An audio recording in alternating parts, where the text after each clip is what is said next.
Yes, yes, yes, yes. That is me. That's me. 50 years ago, to the day. Yes, it was. Yes, yes, yes, it was. Me. I'm the little hippie chick in the picture, filmed without her permission, and I have the story. 50 years to the day.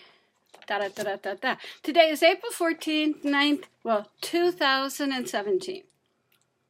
And this was 50, was it 50 years ago? 50 years ago. I can't freaking believe it. When did I get to be that old? I'm not that old. In my heart, I am still that 18-year-old little hippie chick that ran off to Haight Ashbury. And here's the story. Here we go. Flower face. 50 years ago today. I also posted this up on Facebook. The story. April 14th, 1967. It was a pleasant spring day in the Panhandle, a strip of Golden Gate Park which ran through the Haight Ashbury district of San Francisco. I was an 18-year-old girl, fresh from Westminster, California. I was there at the beginning. I was there at the beginning of my adulthood adventure to Bohemia. The adventure continues. Another girl had helped me paint flowers on my face. I do not remember her name. She started to paint tulips on my face, but I stopped her. I want to paint roses, I said, to match the roses on my dress. We painted the flowers on my face by outlining them with Maybelline black eyeliner / eyebrow pencil. The flowers were then filled in with a Revlon red lipstick for color. The dress I was wearing I found at the Digger's Free Store. It was black crepe chine, waisted with a double flounced skirt. It came to the top of my knees. There was a sheer insert in the bodice. It had long sleeves. There were sequin roses on it, a hot pink one and a pale pink one. Green sequin stems completed the flowers. Black tights and silver Oxfords completed my outfit. The silver Oxfords had been what I had been wearing, along with the tights, a black turtleneck and a wine-colored corduroy jacket and matching knickers outfit when I first arrived in Haight Ashbury. I used to refer to those Oxfords as silver shoes like Dorothy wore. Haight Ashbury in 1967 was certainly the land of Oz for a teenage girl from Orange County that spring. I walked down to the Panhandle to see a free concert in the park. The band that was playing was Country Joe and the Fish.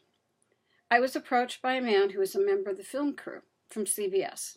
This film crew was filmed for a documentary, quote, unquote, to later be shown on CBS. The Diggers had come around the Haight communes the day before. They told hippies not to cooperate with CBS because, in their words, they are doing a one-sided smear on hippies. When the film crew guy asked me if he could film me, I said, no. Okay, read that again. No. No. What part of no didn't this guy understand? No. No. No. No. That is what I said. No. If this guy had been polite, I have since been filmed and given permission by others because politeness goes a long way with me. I might have just walked away and nobody would have been seeing this footage because it would not have existed. However, the film crew guy got rude. He was snide. He said in a snarly sort of snide tone, "Why not?" So I answered him, and he was not amused by my answer. I said, because the Digger said what you are filming is going to be a one-sided smear on hippies. I then paused and added for good measure. And I don't want to have anything to do with yellow journalism. Oh, yes, I did. I did say that. And I would say it again. I have said it again many, many times because it was true then and it is true now. I had recently read an article about the press in the 19th century. Penny dreadfuls, Let's see. Okay. Pardon me. Little break. Penny Dreadfuls. Let me start that over again. I lost my train of thought there. Where am I?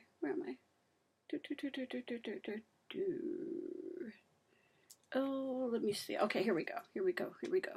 I had recently read an article about the press in the 19th century. Penny Dreadfuls, dime detective novels, and exposés, an investigative journalist called Nellie Bly, and something called yellow journalism. So here was the opportunity to use the term which I felt was appropriate, considering the circumstances. The film crew guy was not amused when I mentioned the term yellow journalism. His face contorted with rage, and his eyes were hateful. I blithely turned and walked away from him. I thought that was the end of it, but oh no, little did I know. And what I did not know, I would not find out until many months later. I walked up to the bandstand, and a couple of dudes helped me get onto the bandstand and sat on the edge to listen to the music. One of the dudes on the bandstand told me someone was trying to film me.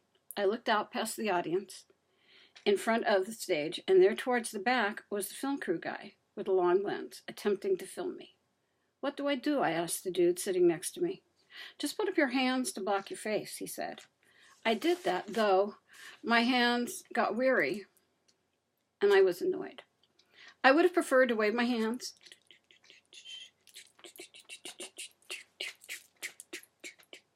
like that. In tune with the music. So you stupid film crew guy, you ruined that afternoon for me. I did not want to spend the time trying to block my face so you couldn't film me. I wanted to use my hands to groove to the music.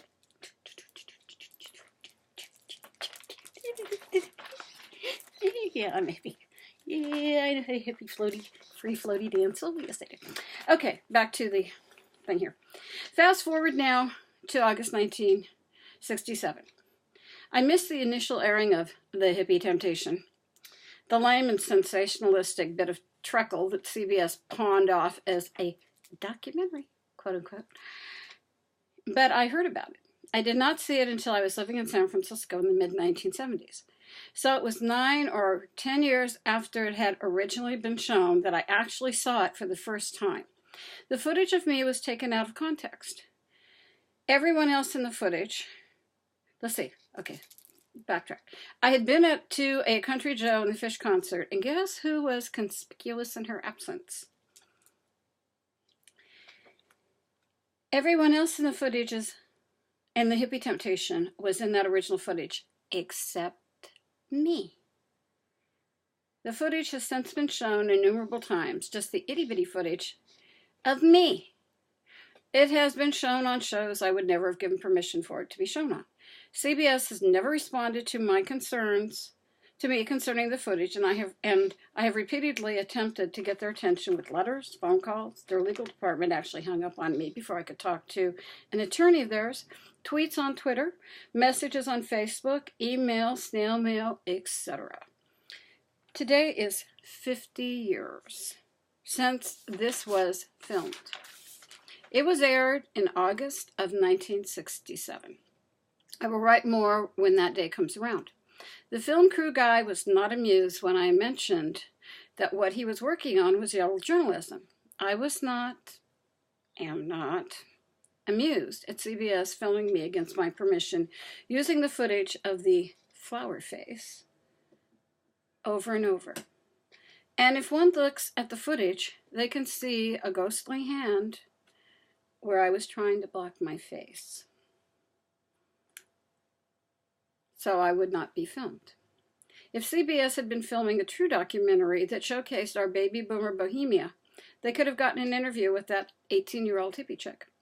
I stand by what I said 50 years ago. It was yellow journalism rather than investigative journalism, though sometimes one hates to be proven right.